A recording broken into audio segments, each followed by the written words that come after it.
Are you a content creator that's always hearing that you should create a course, build a program, set up a membership, and all you can think about when you hear this is, wow, that's a lot of work and I don't even know where to start?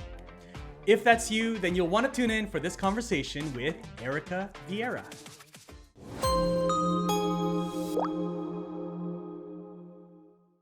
Hey, it's Rob Balasabas with the TubeBuddy team. My colleague Alex Montas and I had a conversation with Erica Vieira about how she's built her business, including the Zero to Influence YouTube Bootcamp. Erica's Bootcamp, her private coaching, and her YouTube Power Hour podcast are the #1 go-to resources for women on YouTube. She took us through the misconceptions, the myths, and common mistakes about building online courses that you'll want to know to save you from these same pitfalls. And so with that, I hope you enjoyed this conversation with Erica Vieira.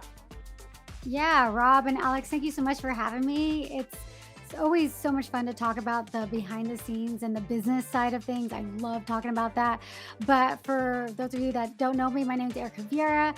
I am the creator of the Zero to Influence YouTube Bootcamp, and I offer one-on-one YouTube strategy and coaching for women, and also strategic channel management. So I run and manage channels for businesses and busy professionals. And most of my work is really with women.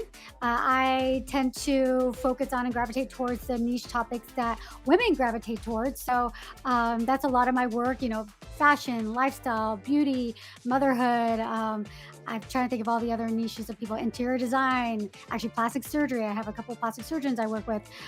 So all these different really interesting niche topics. And I've been able to work with hundreds and hundreds of women on their YouTube channels. Awesome. But there are at least two males that tune into your content. I know Alex tunes into your content as well. So it's funny because even though my podcast, my YouTube channel, it's originally was created for women, helping women, but I have actually a lot of male listeners, and I even have had male people sign up for my coaching, men sign up for my coaching and for my bootcamp. So yeah, it's marketed towards women, but honestly, the information can be used for anyone, really. No, it's really good. Good. Awesome. Well, excited. Alex, take it away. No, Erica, I just following up on that, right? I think Zero to Influence is a perfect example of something that is more general, right? Mm-hmm. I just started doing YouTube. I'm in the shoes of somebody that is pretty new.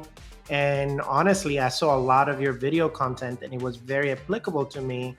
And I've also looked into Zero to Influence, right? Because I'm only at 50 subscribers at the moment. Mm-hmm. So I'd love to know a little bit more about, how do you think about building an online course? Specifically, as a content creator, before the how, can you share some of the misconceptions that content creators have about building a course? Oh, yeah. So I love talking about building courses and online courses. I started my course, it's my Zero to Influence YouTube Bootcamp, January of 2018. That's when I had the big launch. And I've learned so much over the last few years, because when I launched, I didn't know anything about building a course. I mean, I listened to a few podcast episodes and I said, all right, I'm just going to do this. So I've learned so much in the last few years. And now that I've been doing it, I do get a lot of people coming to me and asking me just in my personal life or, online, ask me about, oh yeah, I see you have a successful course. How do you do it? Or they're like, I'm going to go about it this way. And I'm like, oh, don't do that. Right. So I think to answer your question about misconceptions, I think one of the biggest misconceptions that people have about building an online course is that it's completely passive. They're like, oh, I want to build passive income and I'm going to just make this course. And they're thinking, okay, if you build it, then they will come. And that's not, it couldn't be further from the truth. Like a course here, let me go into details about that. I mean, if you want to build like a very small, ebook or $100 course, that's definitely more passive. But if you're building something that's a larger, higher ticket course, there's a few reasons why it's just not passive. One is that people, if they're going to purchase a course, especially something that's more than a couple $100, they are connecting with you as a creator of the course. And they don't just want workbooks and videos. They want to be able to interact with you in a way they can't do that through either YouTube or Instagram or podcasts. They want to be able to ask you questions. They want more from you than what you're giving in your free content. And as a course creator, one of the things that I hear all the time from my students in the bootcamp is, and that how I distinguish myself from some of the other people out there, is that they're like, you are so involved. You are in the Facebook group several times a day, answering questions. I run calls several times a month where I answer questions. I actually spend time prior to getting onto a call, going through all the questions, watching the videos that people send me in the bootcamp, because I know that people that sign up for my program, they want me. They want to get my feedback. And so I don't see my bootcamp as something that's just a passive thing that I'm just, I did once and it's done. I'm constantly updating it. I'm constantly bringing in guests. I bring in, people from TubeBuddy. I bring in different guest speakers. I'm in there doing calls. I'm in there doing updates. I'm in there answering questions. So if you're really going to be serious about building a course, and it's something that you say, I want to make this like a serious business, I want to make like multiple six figures from this a year, I want to make some serious money, just putting out $100 course, there definitely is a way to make a lot of money from that, and we can talk about that. But really, I think a lot of people expect, especially for high ticket level courses, more than $700, $800 on up, people expect for the course creator to be interactive. And for me too, one of the things that I really pride myself on is that I'm the one in there. I know, a lot of people like to, hire coaches. And I think that's great. I think it's awesome to be able to have, even more help, but I like to be in there answering questions, interacting with the people that, that sign up for it. So that's one of the biggest misconceptions there. I can go into more, but I don't know if you have any follow-up questions about that. No, that's really good. I love this topic, by the way. Before TubeBuddy, I was with one of the, top, I want to say top, learning platforms, and one of the softwares where you can, build online courses. So This is a conversation I definitely enjoy, and I love your courses. So, man, so much to unpack there, Alex, but let's start here. Let's, for content creators specifically, where should they start? Because, as content creators, we just want to start and start filming stuff right away, right? So I know that is not the best way to start a course. So what are some things that content creators should do first before filming if they want to build online courses as a revenue stream? So I love the fact that people watching this and listening to this are content creators. And I love how you say that, Rob, because that's another misconception going back is in the, very passive type of income, is that you can't expect to have and sell a course if you're not out there creating some form of content. And creating content, as everybody watching this knows, is not passive. That takes some dedication and work. And so I love the fact that you guys are watching this are already doing what I always say to do when you're first starting off and creating a course is build an audience, create content, whether it's YouTube, Instagram, TikTok, a podcast, build that audience. And so I'm assuming you're already doing that if you're watching this, but that is huge. Because, and what I want to talk about this later on is, in regards to marketing your course, but building an audience and having an audience is the best way to sell your course and getting a warm audience, because they've been watching you. They've been watching your free content, and they're like, wow, if they're giving me this for free, I can't imagine how amazing it would be if I paid for something from this person. So that's the first thing, is build an audience. The second thing is building an email list. And I'm sure, if any of you guys have considered creating a course, you've heard that a million times, and it's true. Building an email list is very, very important. And I remember back when I was first starting my bootcamp, I had the thought of, okay, I want to create something. I want to create, at the time I didn't, some kind of course or online coaching program, something. And I remember listening to a podcast from Pat Flynn, who I love Pat Flynn. You guys, I think you guys know who he is. Very well-known online entrepreneur. I had the pleasure of being on his podcast. So it was such an honor to be interviewed by him. And I met him in person several times. But this was way, way back when I was, didn't even have a course yet. So I listened to his podcast religiously. And I can't remember who the guest was, but I remember that he said on the podcast was, anybody can sell anything if they have at least 2,000 people on their email list. So for me, having such a specific number and a specific goal, that got me going. I'm like, okay, so my first step, getting 2,000 people on my email list. When I have 2,000 people on my email list, that's when I'm going to launch my course. So I got to business, like building an email list. And the best way to build an email list is to offer a free piece of content, right? Some kind of PDF, a video series, whatever it is. But the key to that is to make it like really, really juicy. Like make it something that people would actually pay for. And it seems like so much work, because I know you're thinking like, oh my gosh, like I have to create my course and I have to create this other like mini piece of content. It is what it is, but that piece of content will serve you for years. I'm still using that lead magnet that I had back in 2018 today. I still get a ton of people signing up on my email list from that lead magnet. So you almost want to think of it as like just a mini course in and of itself, something that people would be willing to pay for. Because today everybody is asking for people's email addresses, right? So you really got to make it enticing for them to want to add your name to their email. So that's one big thing, is building an email list to get started. And then the next thing, which goes in hand with kind of like the initial thing that I said, is building an audience, is really knowing and understand what people need and want. And that comes from creating content, because being a really good content creator, especially on YouTube, is knowing and understanding what types of videos people want from you. So knowing and understanding your audience inside and out. For me, that was huge in being really successful in creating my bootcamp, is that I really got to know and understand the people that listen to my podcast, that consume my content. And I did that just through interacting with them, like on Instagram, they would DM me, or I have a free Facebook group, and seeing what they're talking about and interacting with them there, interacting with them in the comments, and all the different ways that you interact with your audience.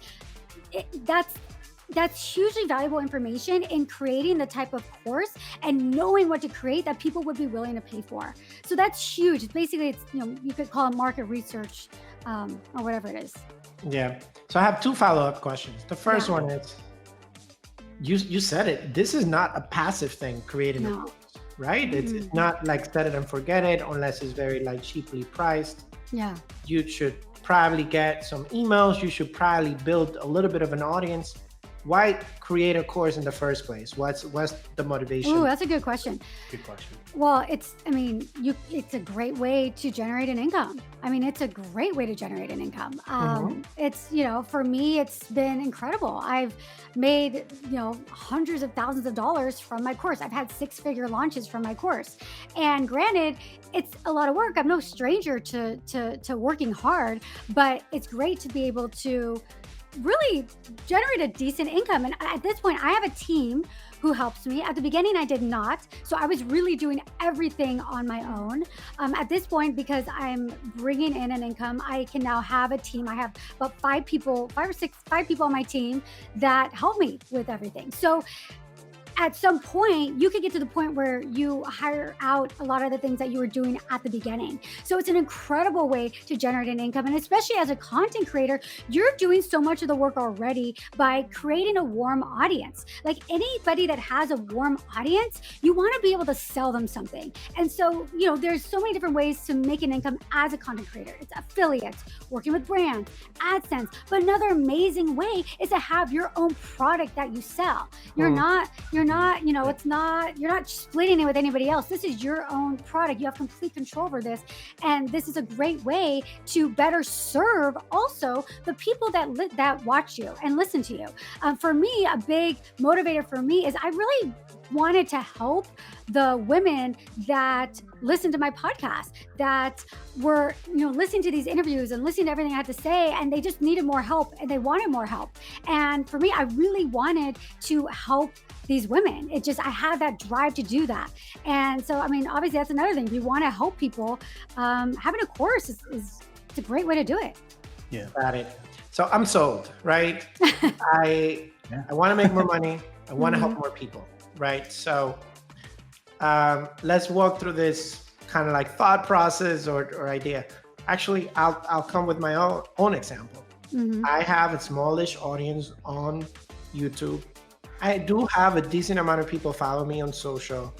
I don't have a huge amount of emails on my list. How do I go about promoting this course? How do I go about getting started? Tell me a little bit more about that. Yeah, so there's 3 main ways that course creators market their course. I know this because I know a lot of course creators, right? I've been in the industry for a while, and there's 3 main ways. And those of you watching this are already ahead of the curve, because there's a lot of people that want to create a course that don't even have any content yet. So one of the main ways to market your course is by building an audience and marketing it directly to them, whether it's in your videos. It's, back when I was first starting, I had my podcast. I didn't even have videos at the time. It was just my podcast. And I marketed through the email list that I was building. Remember, I said I built an email list and I got to 2,000. And when I get to 2,000, I said, that's it, I'm going to do it. So I sent out a bunch of emails and I basically talked about it on my podcast. I probably ad nauseum, and I'm also in my free Facebook group but all of that only came about because I had an audience, right? My Facebook group is only the people that listen to my podcast. My email lists are the people that listen to my podcast. So that's the main way that people, the course creators, make money, or not make money, but they're able to sell and market their course. The second way are ads. So a lot of people out in the industry say, oh, you don't need to really build an audience. You don't have to build an audience. Well, what they're not telling you is that they're spending a lot of money on ads to help build an audience, because that's a shortcut to building an audience, is paying for it through ads, but also as a way to market their course. And then the third way that people will market their course is actually through affiliates. So they hook up with somebody else and that person helps to promote it. So those are the three main ways that course creators market their course. And there's a lot of people out there that say you don't have to build an audience, because building an audience is a lot of work. As all of you guys know, it's a lot of work. So you have a lot of marketing people out there, people that are selling courses, and they tell you, you don't need to build an audience. But what they're doing is that they're either using a lot of, spending a lot of money on Facebook ads or Instagram ads, or the second thing that they're doing is they are connecting with other people in the industry that have audiences, and they're doing affiliates through that way. But in my opinion, because I've done it all, the best way to market your course is by your own audience, having an audience. So hopefully that answers your question. I'm sure there's more questions there. Yeah. No, that's actually really good point. But the thing is, like, a lot of people, when they're building courses, the course itself is a list building tool, right? Like, a course doesn't have to be paid. Sometimes there's lots of courses that are free, and it is a lead magnet, right? And that is also a form of a lead magnet. So the course, you're saying like people purchasing your course and being added to your list. That's a lead magnet. Yeah, to an extent. For the most part, it's the people that have been exposed to you through ads and got on to exposed to you some way, and then usually the last step is then they buy the course. So, Absolutely. Awesome. Okay, sounds good. Well, let's shift a little bit, because as the partnership manager here at TubeBuddy, I need to make sure that I pull some wisdom for you, when it comes to affiliate marketing, because we have a lot of our affiliate partners that are tuning into this show. Want to know, with everything that you're doing, all your content, because you have a tremendous affiliate revenue with TubeBuddy, and I'm sure with other platforms and other programs and software, what's some advice for affiliate partners out there, people doing affiliate marketing, to promote their affiliate links and get people to click those affiliate links? Yeah, so I'm very fortunate in that part of my work and what I do is I work with a lot of content creators. I manage several channels. I work one-on-one coaching with a lot of YouTube creators, and a lot of what we talk about is helping them generate an income from their YouTube content, right? So obviously, creating your own product is one, but affiliates is huge, right? Huge. And, I love being an affiliate of TubeBuddy. And for me personally, the way I've been able to have this as an additional income stream, specifically TubeBuddy, is, my audience is exactly the type of person that would use TubeBuddy. So when I was first starting out, with my course, I researched different companies that I know would really complement the work that I'm doing. And not so just so it wasn't actually even for me to generate an income. It was for me to provide value to the people that signed up for my course. And so, I actually, at the time, it was, when Andrew was at TubeBuddy, I connected with him. And since then, I've been an affiliate for TubeBuddy. And you'll discuss and talk about in detail TubeBuddy inside of my program. TubeBuddy comes in, you guys come in and you do trainings. I do trainings on the software. So, it's showing the value of that product, but also aligning what, who your audience is and what they need from you. And so, yeah, so it's such a natural partnership because my students in the boot camp, my one-on-one coaching clients, they use TubeBuddy. I mean, I work with channels and we're doing A/B testing with TubeBuddy. I mean, I can't do the A/B testing without TubeBuddy. I'm like, get that Legend license because we are going to be doing some A/B testing, right? So, like on the thumbnails, or if anybody doesn't know, they have an amazing A/B testing, which that's the feature that I love. I love that. So that's a huge thing for me. So it's like, okay, well, we're going to do some A/B testing, right? So it's just such a natural partnership. It makes total sense. And my whole purpose for that isn't really for me to generate income. That's just like the icing on the cake. For me, it's to be able to provide a tool that I know that my students can really benefit from, because my goal for my students is for them to grow on YouTube fast. This has been an awesome conversation, Erica. I think online courses and everything that you're sharing in your bootcamp and in your content, your podcast is so gold for content creators. So I'd love for you to share where people can catch your content, your podcast, where you talk to all these other amazing creators as well, your bootcamp, all of that. Where's the best place to find that? Yeah, so going to YouTube, I have my channel where I have my podcast and where I have other videos. So just search Erica Vieira or the YouTube Power Hour podcast. You could search it that way. And also, if you're interested in learning more about my bootcamp, you could go to ericavieira.net/bootcamp. I do have a wait list. So add your name to the wait list and then you'll be notified when I open up space. Again, super excited to have you here. As somebody who really, saw a lot of your YouTube videos when I was first getting started, it was really a dream to have you here. With that being said, guys, we have really, really amazing content here on this channel. We have really good interviews with, Roberto Blake, Pat Machado, tons of awesome people. So we're going to put an end card here so you can go in and take a look. But if not, we're just so happy to have you. And on behalf of myself, my co-host Rob Balasavas, my name is Alex Montes. Thank you, and we'll see you in the next video.